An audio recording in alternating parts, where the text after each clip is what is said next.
I'm ready. Are you? I think so. Okay. Dave? I'm ready. Dave's been ready. He's like, why am I here? Yeah. Okay. Ready? 5, 4, 3.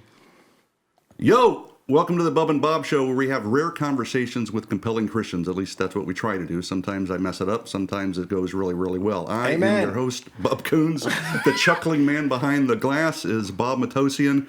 I don't even want to say how are you doing or what's up, but I have to. It's in the contract. Hey. I took some cough medicine today, so I might be, more loopy than normal? More loopy than normal. A little more lucid or less lucid. It's hard to say. We'll see. Sometimes you chime in, sometimes you don't. Yes. Yeah, and then I have the footage and I look back at it, and I can't like cut to you sometimes because you're just snoring off in the back. I fall asleep sometimes. Is it that bad? Yeah, sometimes. Depends on the guest. Only right? when you're talking. It's not me though. Okay, only when I'm talking. Yes. No, that's good. But I'm excited to another great guest, another great day. The people who have been watching us, they just love more than what we're doing. They love the backstory of how God changed their lives, and so I love that storytelling part of what we do. And every story, it's funny. Every show is the same, but every show is completely different. It really is. So I noticed the more intellectual people we have on here, the bigger your head actually gets. Can it get bigger? I mean, physically. It can. I just wanted really you to know ego. that the cameras, I keep having to adjust the cameras. So get less intelligent people if I want to have a smaller head. Absolutely. I thank you. Thank you for the encouragement. That's my tip for the day. My job is to encourage the talent. And you're fine. There you go. We call you Barnabas, not for a reason. Our guest today is the president and founder of Children's Hunger Fund, which is connected to this amazing experiential exhibit called the Poverty Encounter. This guy is amazing. I like to call him the compassionate visionary. This is Dave Phillips. It's good to be here. Welcome to the show. I think I'm glad to be here. Yeah, we'll see. You tell me at the end if you're glad. I'll let you know. If this stuff works for you, then that'll be great. One of the things we love to do, like Bob alluded to earlier, is kind of go back in time before you were a believer, and what's your salvation story, and how did that change your life? Who did you grow up with? What was it? Where did you grow up? Your family.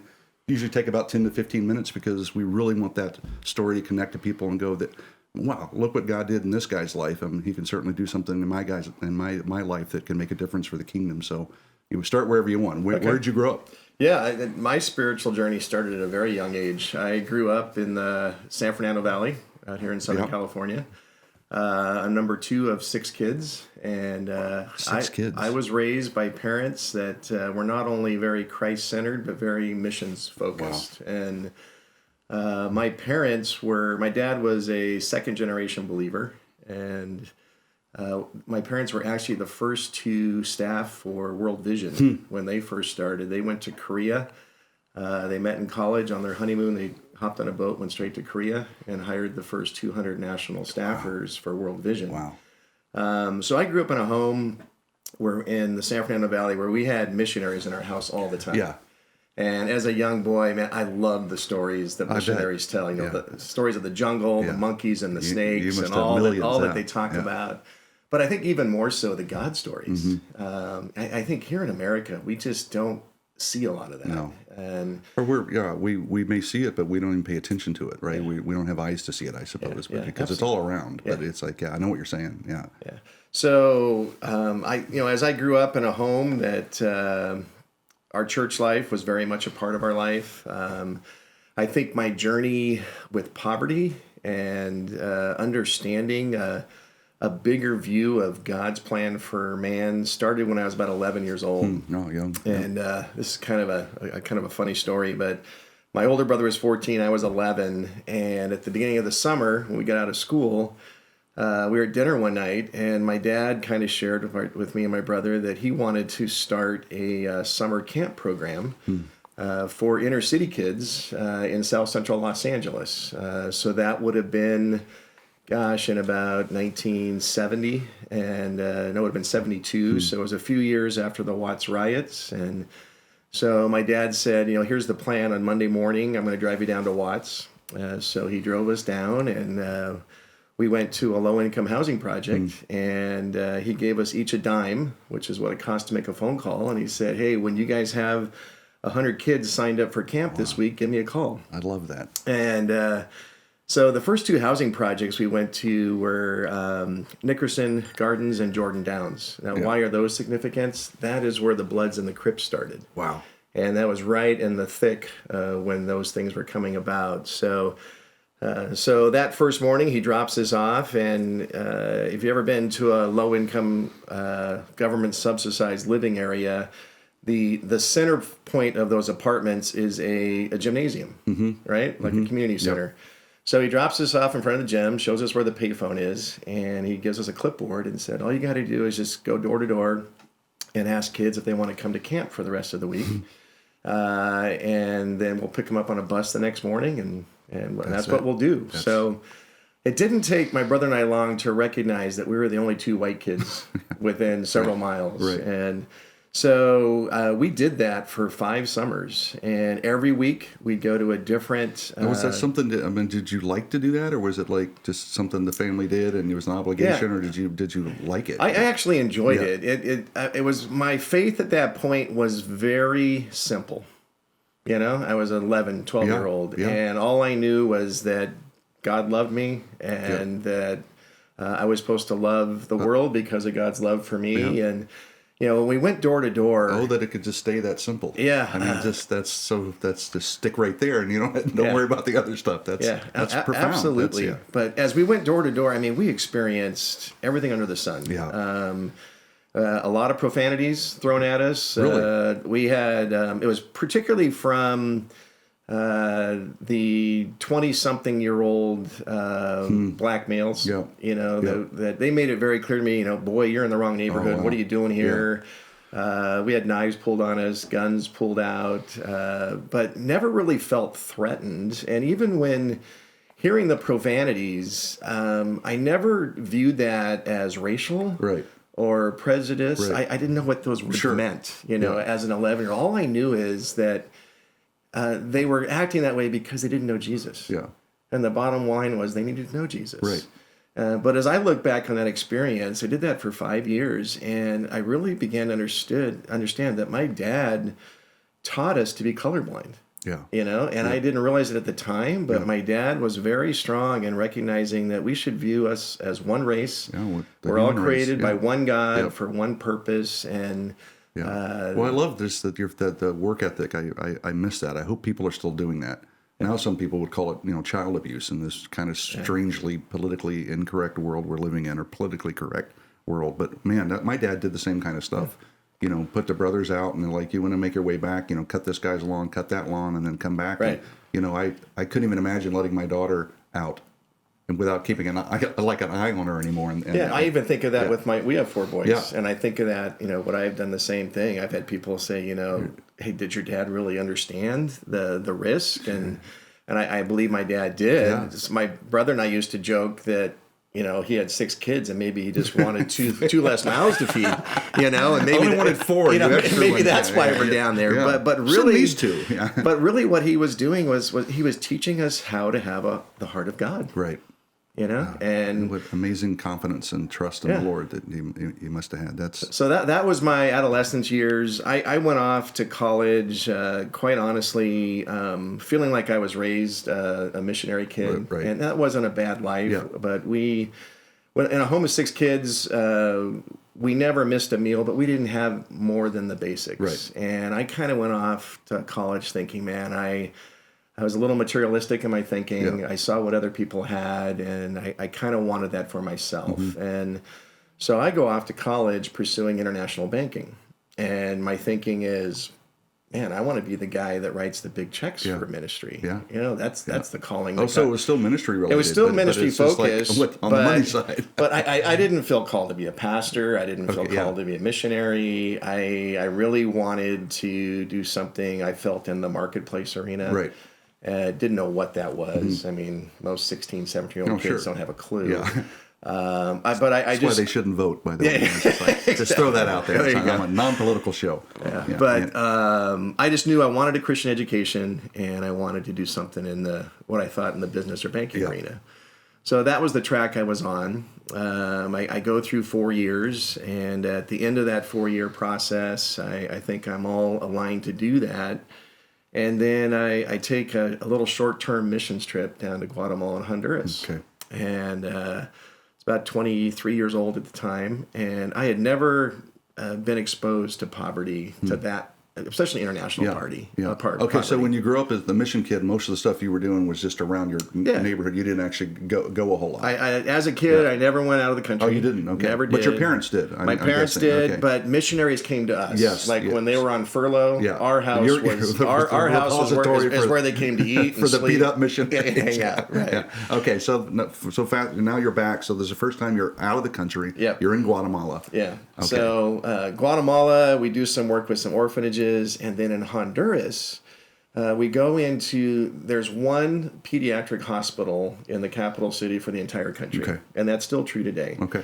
So we go into this hospital, and directly adjacent to it is a little small home, maybe a three-bedroom home in size that a missionary couple is running. And the day that I go there, there's 60 children inside this little home. And this is a facility where after the hospital deems children terminal, they've been treated with chemo or radiation, there's nothing more the hospital can do. They were brought to this house, and for the few days of life they had left, this missionary couple would love on them and share Christ with them. Wow.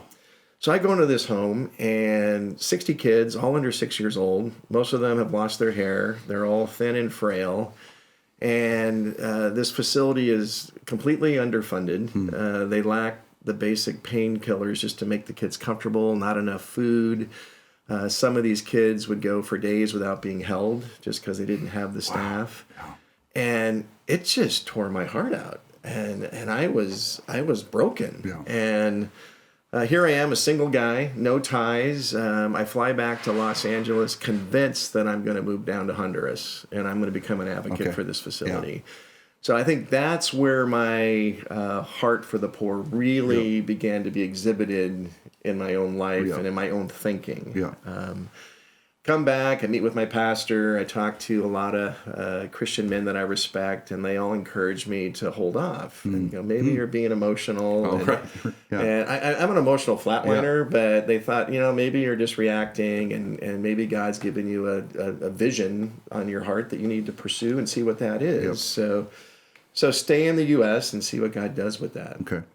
So I did. I'm thinking I'm going to go into banking, and at that time, my dad approaches me, and now he's running a missionary organization for independent missionaries, and based in Hollywood, California, of all places. Hollywood. And so he goes, "You remember the camp programs we did?" And I said, "I couldn't forget that." He said, "We'd like to do more work down in the South Central area, bringing food in to care for the poor, and to try to bring some churches in to bring the gospel along with it. And would you like to do that?" And in my heart, that really wasn't what I wanted to do long term, but I thought, man, I'll do it for a time. And I had the blessing of going in and actually starting it and creating it. And I very quickly saw what a powerful tool food can be to minister the gospel to the poor, but only if it's done in the right way. Right.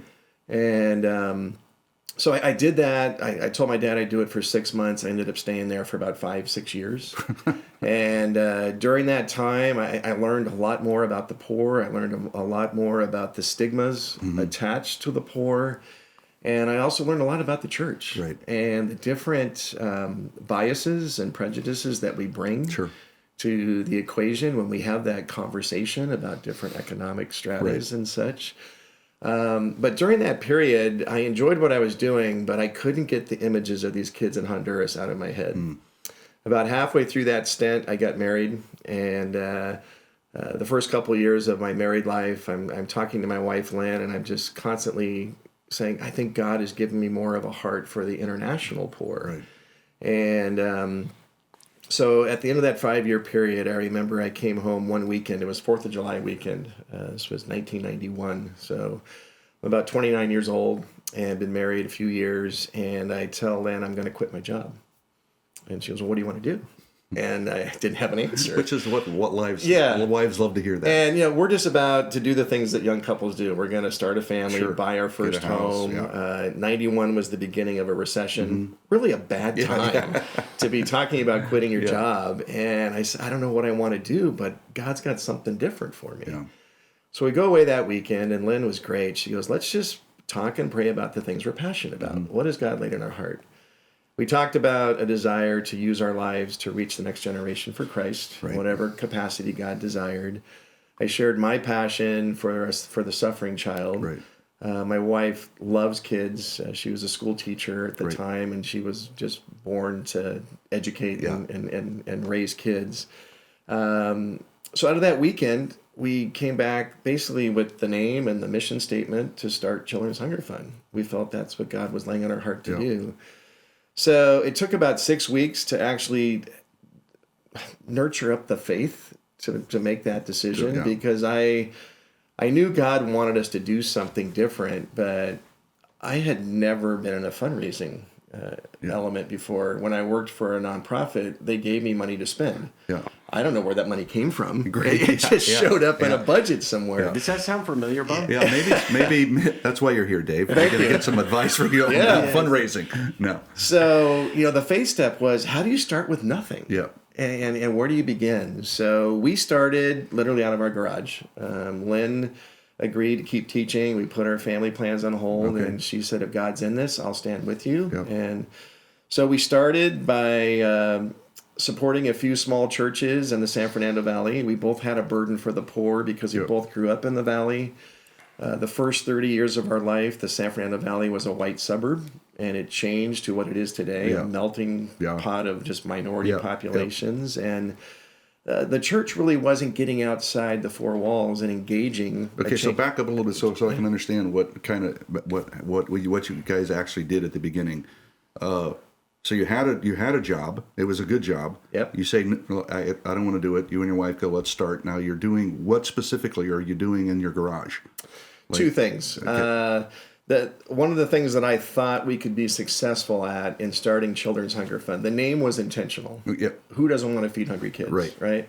So I thought I could use my business background to go talk to corporate leaders, CEOs, and ask them to share their philanthropy, whether it's their resources or their surplus, and give it to a children's hunger organization. Yep. And I thought, if just given the chance, I could convince them why the local church is the best distribution So model. You were trying to connect them and go, don't just put your resources to someone else, do it through the church. Absolutely. And you are kind of a liaison in between that, and trying to make So we wanted to create a conduit between corporate America and the global church. Gotcha. And just my experience in Honduras and a couple other trips I took after that, every developing country where you've got slums and villages, there are pastors on the front lines that are visionary. Yep. They don't just have a passion to change their village, they want to change their nation, but they're under-resourced. Sure. And so we wanted to try to create a vehicle to help resource the vision of those pastors to be more effective in reaching the poor with the gospel, focusing on suffering children, but ultimately strengthening the churches so that transformation could take place in the family, in the neighborhood, and in the nation. And how open were the corporate people in the churches when you were trying to make those connections? Was it remarkably open? Okay. I mean, our first couple of years were difficult because you got no credibility. Right. But I think after we survived the first 2 or 3 years, there were some things that God really used for us to find favor. One of the things that we have a high value on is stewardship. And consistently, our overhead is between 4% and 5% a year. Oh, wow. So we've been able to say that 95% of what we raise goes directly to the child.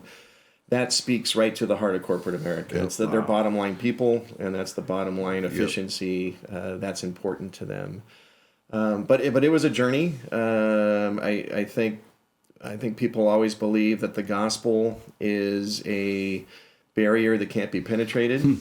And I think in corporate America, that's true in most cases, but not in every case. I can tell you in our 28-year journey, we've had large corporations that have come to us and said, we're ready to give you a 7-figure contribution to fight hunger in America, but you have to change one thing.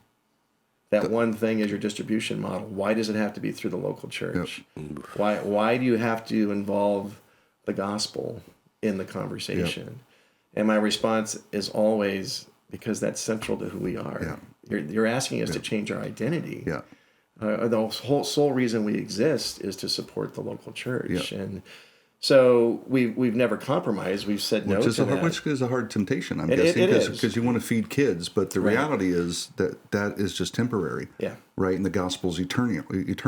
And there's the value in that. You want to feed both of them. I always look. There's a friend of mine that I ran into, and this is an interesting story off to the side, but it relates a little bit, and I think it fits your model and why I think to Christians the gospel is so central.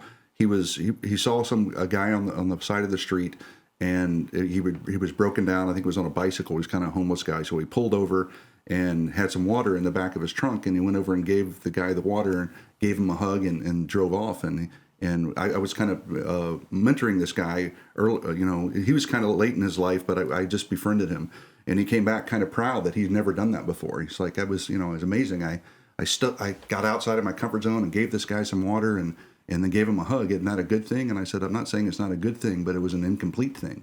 And he looked at me like, but I said, because you didn't give it in the name of Christ.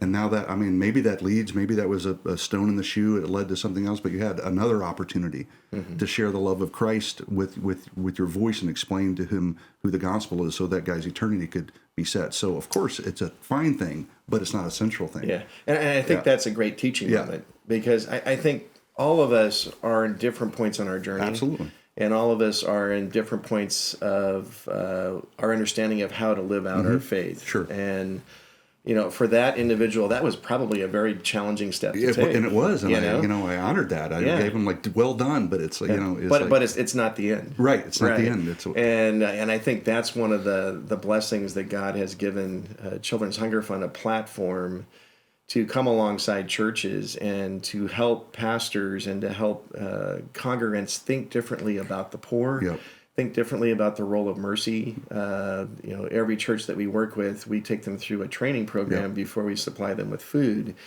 And that training program is to really make sure that they understand why we care for the poor. Biblically, what does the Bible say? And what, in my experience, is that most food programs get started first by someone in the church that was once needy themselves. It usually comes back around. And it's usually lay leader driven. And when you ask that individual, why are you caring for the poor?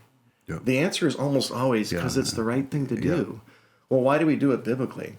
I don't know. Because Jesus tells us to. But can you demonstrate the why? And for us, the why is that Jesus spent a lot more time focusing on spiritual poverty than he does on physical poverty. We want to make sure that every church understands that the heart behind feeding the poor needs to be addressing the heart issue of the spiritual divide that exists in their heart between them and their Lord that loves them. And if that message gets lost, then all you're doing is promoting the social gospel. Right. And that's not what it's about. If it's just about feeding the bellies of the poor, they're going to be hungry tomorrow. Exactly. And their eternity is still at risk. Well, Christ was clear on that, even with the woman at the well, right? They're the thirsty one. He's like, I am. You're missing the point. Tomorrow you're going to be thirsty and thirsty again, but if you drink from this water, you have eternal life, which is, the greatest message of all, which is you certainly want to connect that. To disconnect that would be, again, incomplete and not really about the gospel. It's about something else, social movement or feeding the hungry, which are all nice things, but certainly not central to what you do. So explain how you would, let's say I'm the pastor. What's your model of talking to me about what you're doing and then how to connect my church? Like who do you talk to? Who do you want to talk to and then get connected? And then what do I do? Yeah, well, we're trying to identify gospel-centered churches that are in areas where there's large degrees of poverty, so that poor families can be reached, where the physical needs can be met, but the ultimate goal is to engage them in trust relationships to where the gospel can be shared.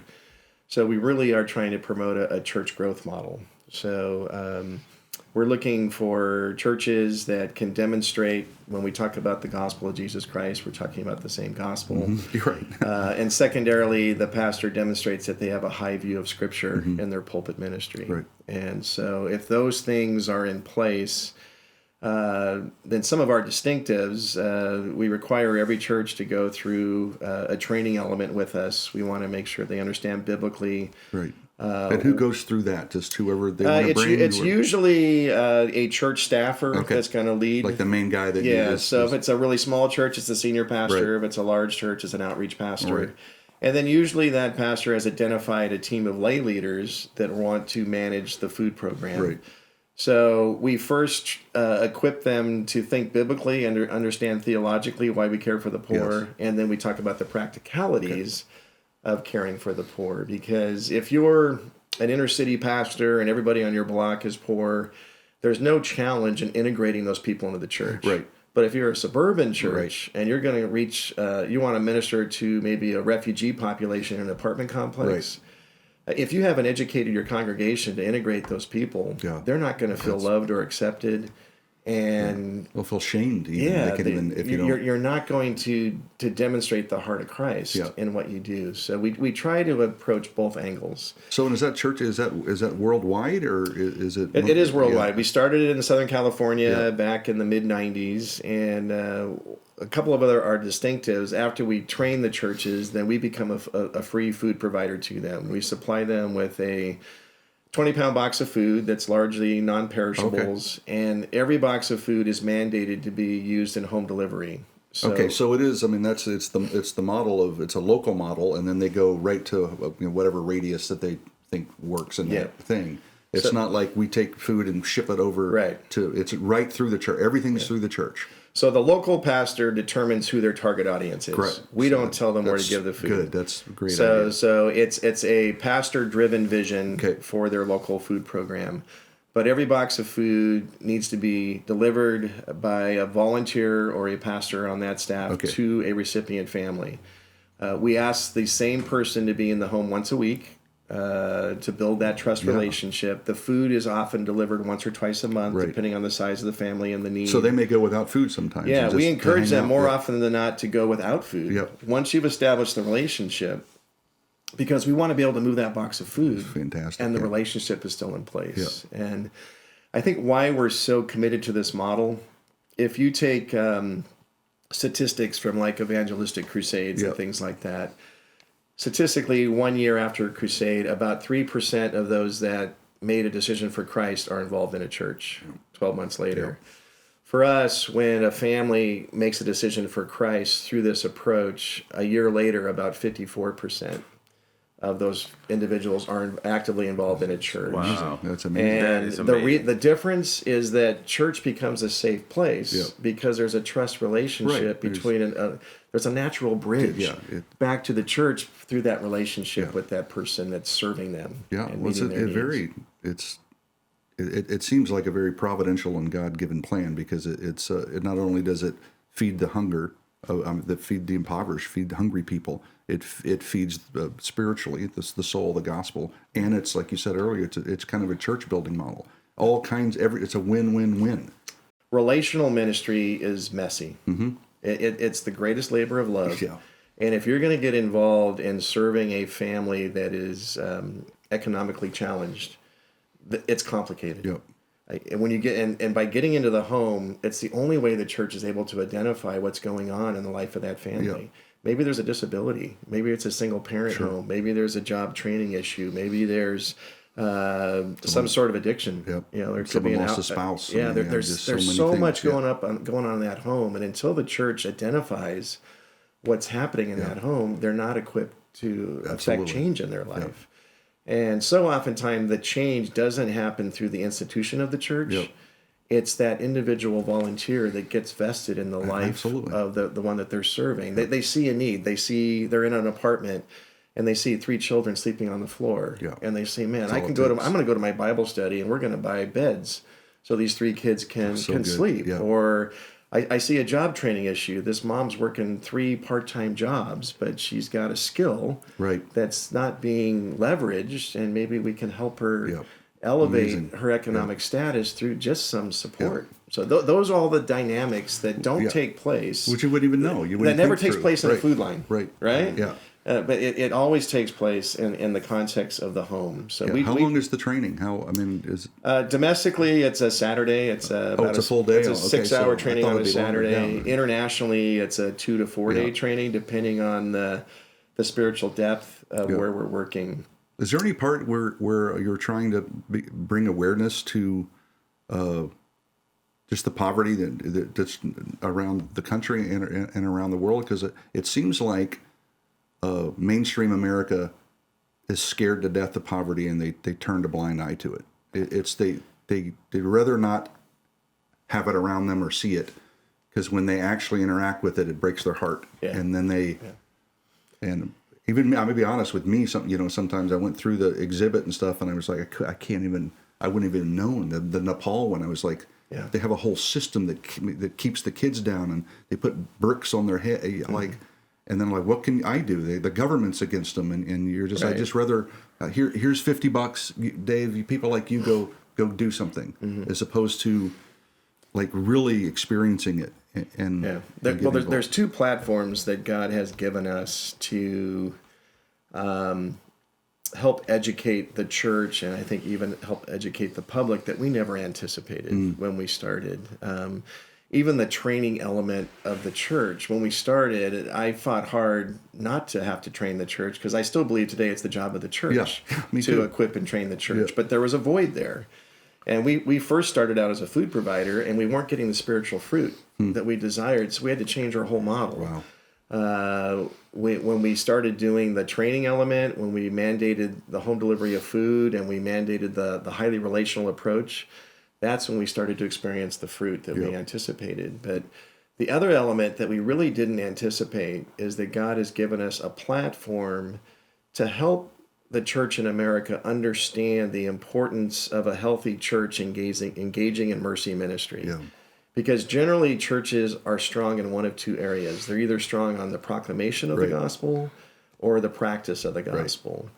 And when Jesus said, we're supposed to love people in word and deed, those weren't two separate things, right? Yeah. They're integrated. They're inseparable. Absolutely.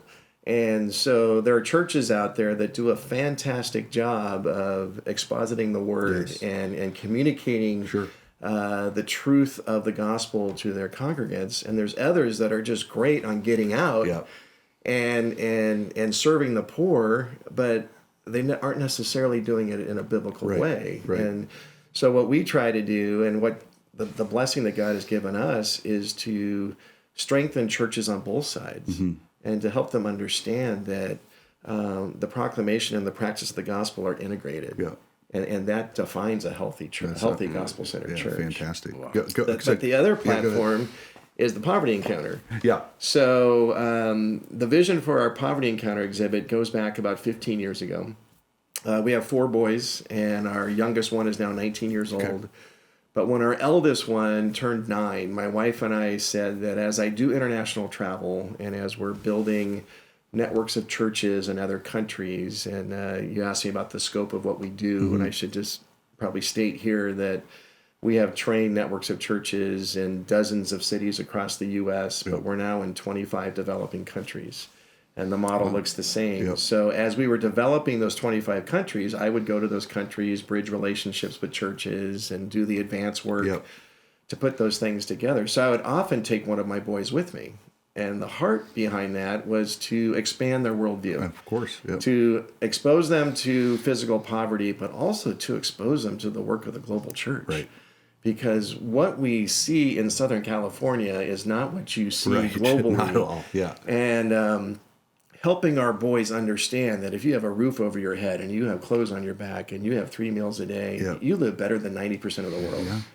And we don't get that in the classrooms here. No. And we wanted to take the experiences that our boys had as we would travel, and we watched God change their heart. Yeah. I began to recognize that the next generation that we're raising in America, most kids will never have that experience. So about 10 years ago, I had a chance to meet with the Imagineers at Walt Disney Studios, and they met with me 3 times over 6 months, and they helped get these ideas out of my head into kind of a storybook fashion. And last year we opened up, which was about a 10-year process of creating an exhibit on poverty. Yep. And the way this exhibit works is you walk into the lobby. It's designed to be like a field trip experience, for school-age kids, but really everybody's coming. Yeah. We've had churches come. We've had corporations bring their employee families through it. Girl Scouts, Boy Scouts, sports teams. I mean, it's everybody under the sun, and the reach has been incredible. I want to jump in right here. Bub, you went to the exhibit, right? I did. Why don't you tell us your experience just walking in so we can see it through I think one of the things I want to do is get some photos from you, so when we talk about this, we can put them behind us and stuff. Well, I mean, he said it right. It's first of all, you have no idea what to expect. You hear poverty encounter, and you don't know what's going on in your head, so you're like, what do you mean I'm going to encounter it? You walk into the lobby of an airport, and you see all the destinations you're going to go to, and then you go into an airplane, and you feel that kind of understanding. You look out the windows, and you see that you're flying over these places, and then you land, and it opens up, and you have a few doors you can choose, and each one is an encounter with some place in some country that actually shows you in scale to something like, again, I'm astonished with how well done it is. And there's videos around that you walk through the stories of these kids, and one of them, it lives in a garbage dump, and that's how he goes every morning to try to get food. Another one is a kid that is trying to make a living with these bad people looking over him, and they can't make they make no money. They can barely eat.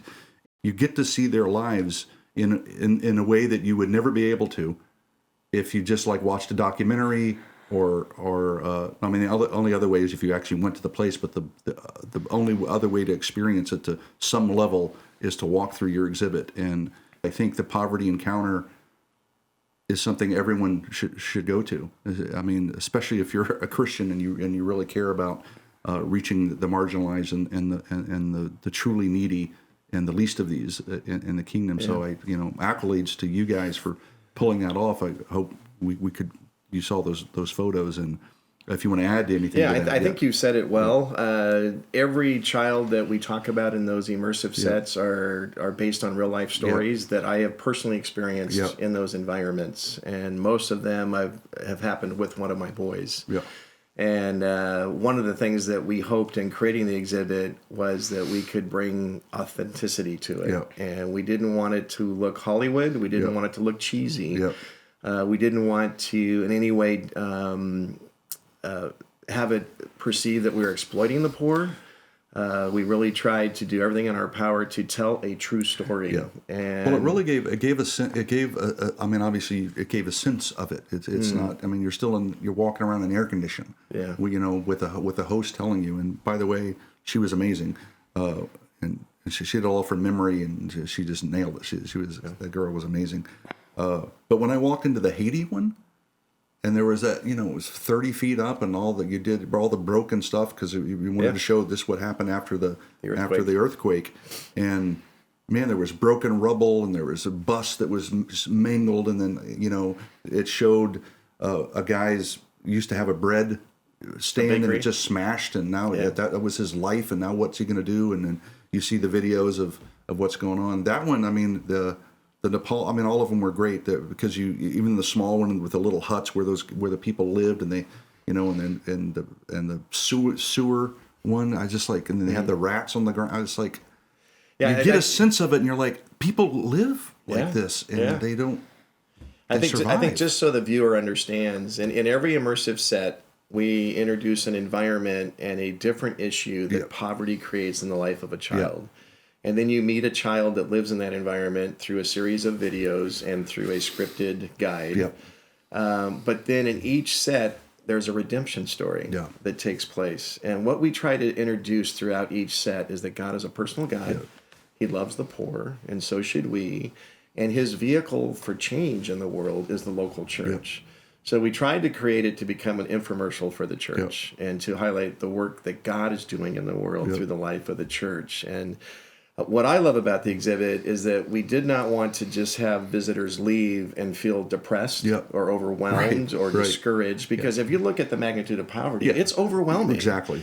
And you can't look at poverty in a whole. You have to approach poverty one child at a time. I love that. It's true. And so we tried to break it down to a child so that a visitor can relate to a child. And then the last thing that the guests do after going through the international exhibits, we have a poverty at home set where we talk about poverty in America. And we depict poverty in America as the invisible poor. And we try to depict it that tell a child that goes through it that kid that sits next to you in school, he may live in poverty and you never know. Yeah. He might live in a garage or in a car or in a house with 6 other families in middle America. You just don't know. And it's designed to create greater compassion and empathy for those that we live amongst that it did. every day. But then we just don't leave them with that message. We encourage them to stay for 30 minutes. And then those 15 visitors that go through as a group, they spend 30 minutes in our volunteer center and they pack meal packs. I got to do that. It was amazing. That provide 500 meals for children. So every guest leaves thinking, man, in 30 minutes, I just provided 500 meals. Exactly. To help a child I'll never meet. Yeah. I love that. I love that part of it when it's over, because it's so well organized, and they teach you're doing it in 9 seconds. You're loading the bags and sealing them up and shipping them off, and it was like there was a sense of, with what little I could do, I did a ton for that other family, because it all doesn't have to be just give us your money at all. It's like, no, please get involved, and there's ways you can volunteer, and there's other things. I want to go back though, because we went fast forward, and you started something, and now you have this massively successful ministry. That's not how it kind of started though. Yeah. Right. I mean, so you're in your garage, and then what? Can I share a couple God stories? Oh, but that's what I want to hear. Okay, at the very beginning. Yeah. So let me take you back to that journey of my wife and I making the faith step to start. Yeah.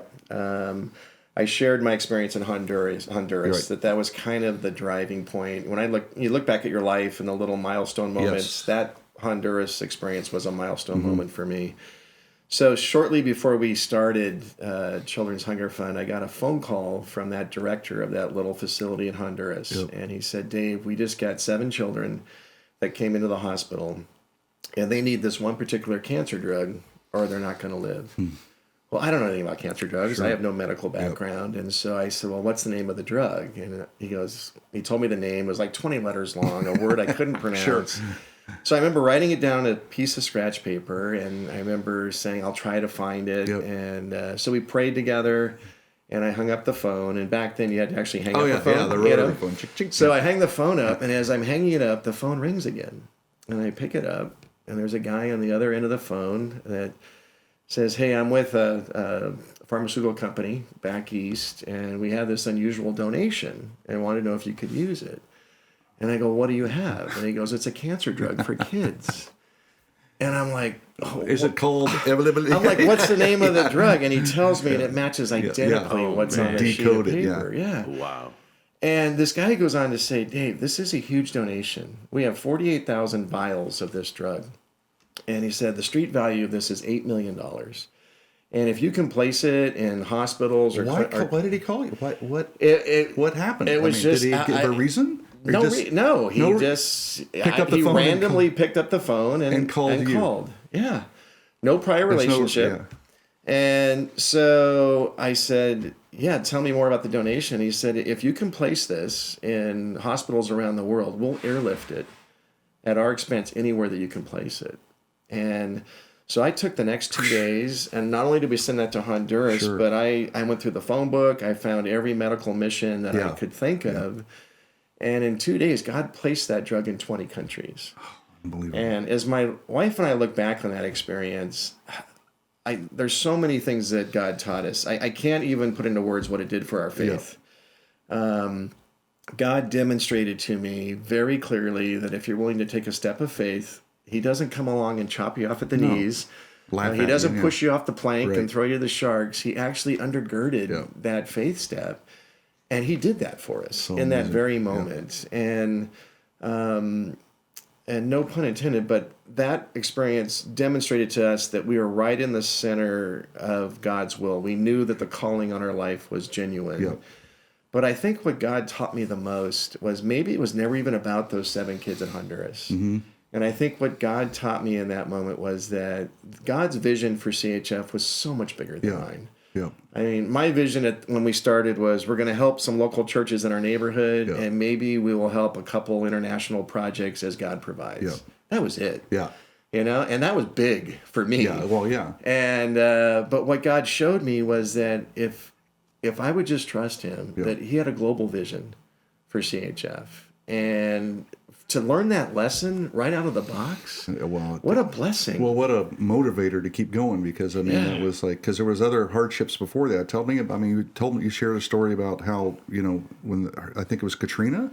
No, it was the Northridge earthquake. It was the Northridge earthquake. Okay, yeah, so, that's right. You had. So if I was to share the 28-year journey of Children's Hunger Fund, the title of the book would be God's Faithfulness. It's plain and simple. Yeah. It's been God revealing His faithfulness to us, and in God's nature, He has to be faithful. Yeah, well, He has no choice, because that's who He is. He is a faithful and just God. So we were a couple years into our journey, and so this was in 1994. Okay. There was an earthquake in Northridge, California. The epicenter was about 1.5 miles from this little 3-car garage, like a self-storage facility we're working at. We had upgraded from our garage. Oh, so you moved into this place. So we had moved like 6 months prior. There was a Baptist church that was funding this little warehouse facility to do a small feeding program, and they kind of just merged it into our program. Okay. So so you're working out of there. Working out of there. I got one part-time employee that works on Fridays. Okay. We have a big payroll. Yeah. It's like us here. Yeah. The day the earthquake hit, I remember we were living month to month. We had less than $300 in our checking account. We were working with 8 churches, feeding a couple hundred families in the San Fernando Valley. That was us. Yeah. We're truly a mom and pop operation.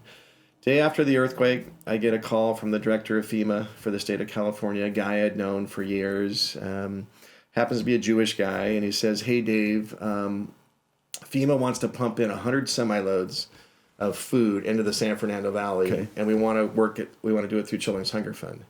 And I go, "Why us?" Yeah. And he said, "CHF has the largest surviving charitable warehouse in the San Fernando Valley." I mean, how many millions of people are in the valley? And that just tells you at that time there were no food banks. Yeah. There was really not much going on to care for the poor. And I laughed and I go, "I've got like 700 square feet of space, I go, how is this going to work?" And so anyway, he said, "We want to bring in 100 semi-loads." What? And as the story goes, he said FEMA will reimburse your expenses. Oh, okay. So we'll cover your earthquake costs. You just have to keep your receipts. They offered us a second warehouse facility, short-term space, and they offered us a couple government employees to help run it. Okay. And so I said yes on one condition. I said, "Hey, we'll do this, but on one condition." I said, "I want to give it out through churches, and I want to give the food out in the name of the Lord." I said, "We won't discriminate. Right. We'll give the food to anybody in Absolutely. need, but it's going to be a church-based distribution." And he's on the phone. He just said, "Dave," he goes, "off the record," he goes, "I don't care what you do with the food. Washington is just pressuring me to get it in. You're my option.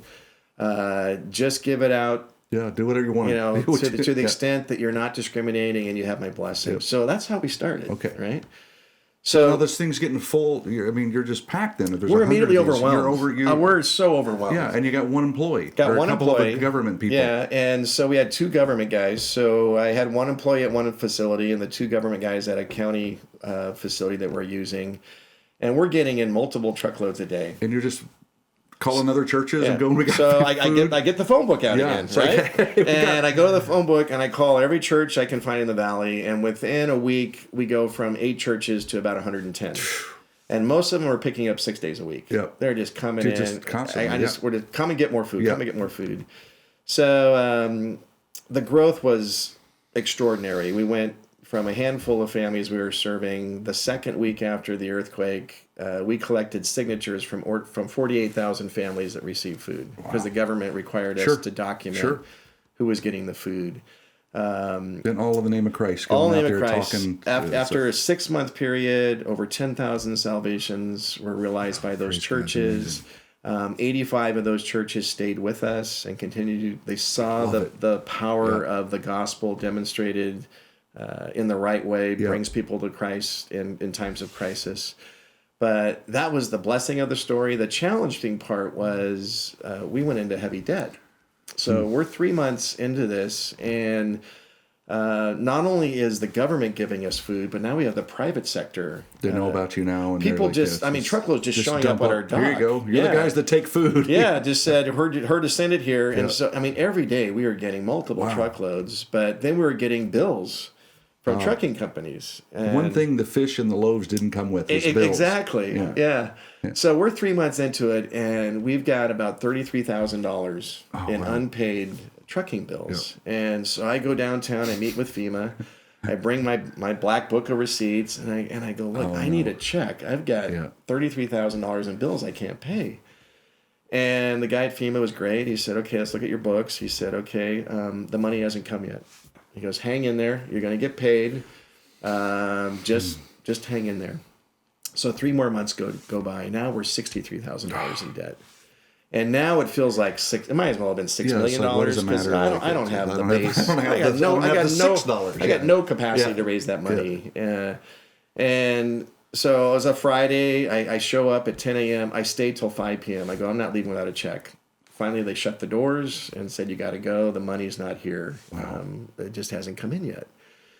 So that weekend, I go home, and Lynn and I prayed, and we just said, I think God's telling us we got to close the doors. We got to close up shop because now we're damaging the reputation of Christ. We got creditors calling, and we can't continue. Yeah.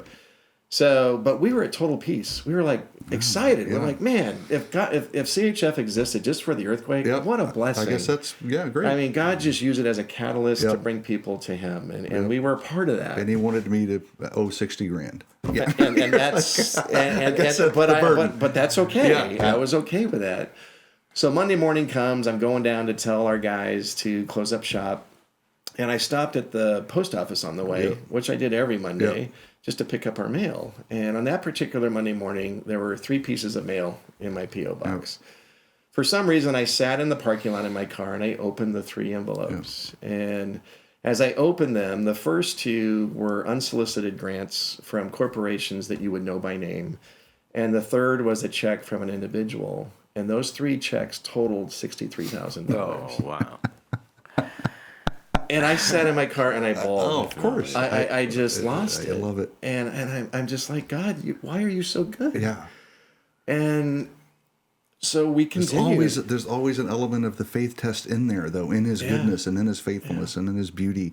It's because FEMA could have written you a check for $100,000, right? And you were like, but he's like, no, wait, watch what my work. When you're at your weakest too, right? You were done. I was totally done. You were done. It's like I can't do it anymore. And wow. Yep. So and he just raised my spirit, picked me up, and demonstrated, I've got this. I love it. And he always does it in the 11th hour. People get frustrated. Why is God always late? Yeah, he's never late. He's always on time. And it's because in our nature, we're so quick to take credit. Oh, and it would have been easy to say, or do it my way. Yeah, in our cleverness or in our own power, our own plans, we do something incredible. No, please. No, we're powerless. As you get older and older, when you hit your 50s, you realize that none of that is true at all anymore. You're exactly, completely dependent on the Lord.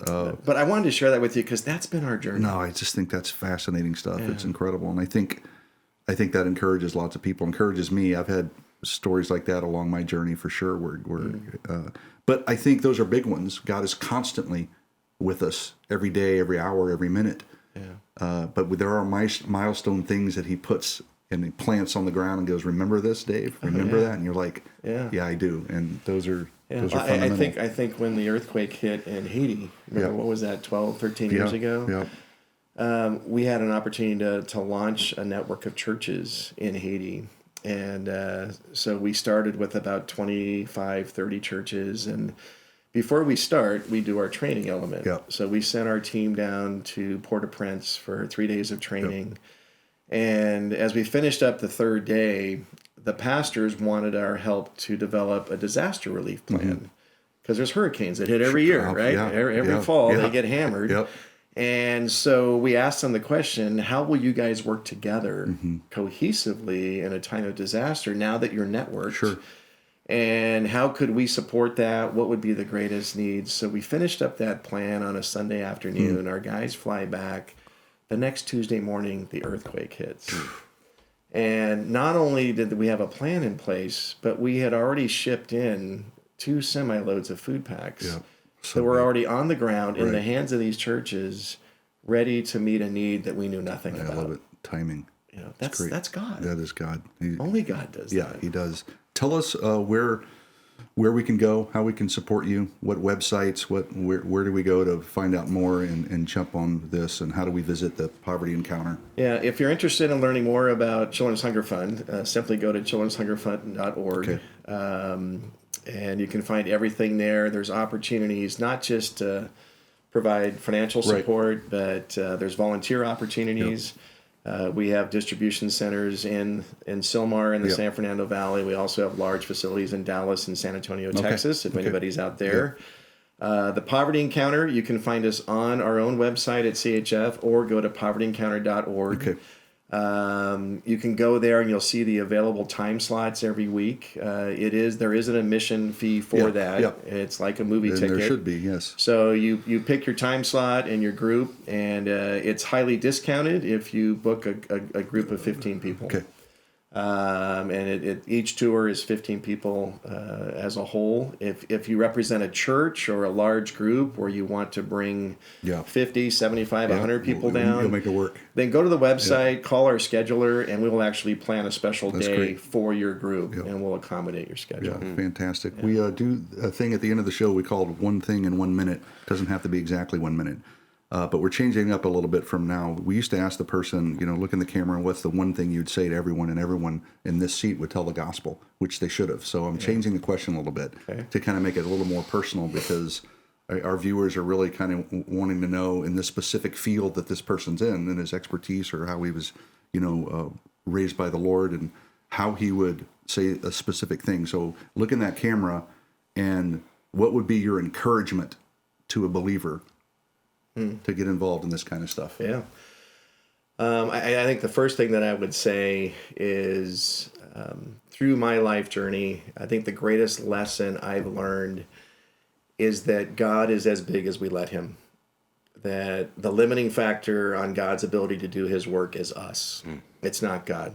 God is infinite. He is eternal. He is capable of all things. And I think as we come to Christ and as we understand the calling that Christ has put on our lives, God could have saved us and just taken us straight to heaven, but he didn't. He leaves us here for a purpose. And that purpose is that we are his ambassador. We are his instrument for change in this world.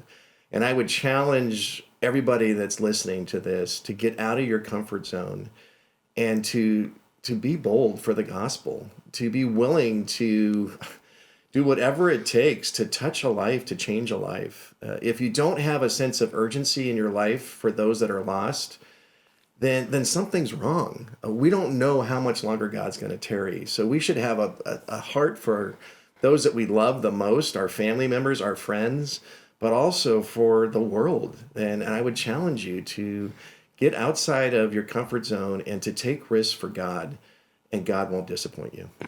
I love that. Fantastic. Amazing. If you're in a church, if you're a pastor of a church, or you're any part of the outreach or any kind of food pantry, I highly recommend you looking up children'shungerfund.org, talking to Dave and his team, getting involved with that makes a gigantic difference. And if can anyway have your staff or your teams go to the Poverty Encounter, it's an absolute must. Find the time to do it. This is a remarkable ministry. God has blessed them, and you heard the story right here. It's been a miracle, supernatural journey all the way through it. I'm Bub. That's Bob. This is the Bub and Bob Show. Adios. Fantastic. Thanks, Dave. You bet. Thanks, guys. We're out.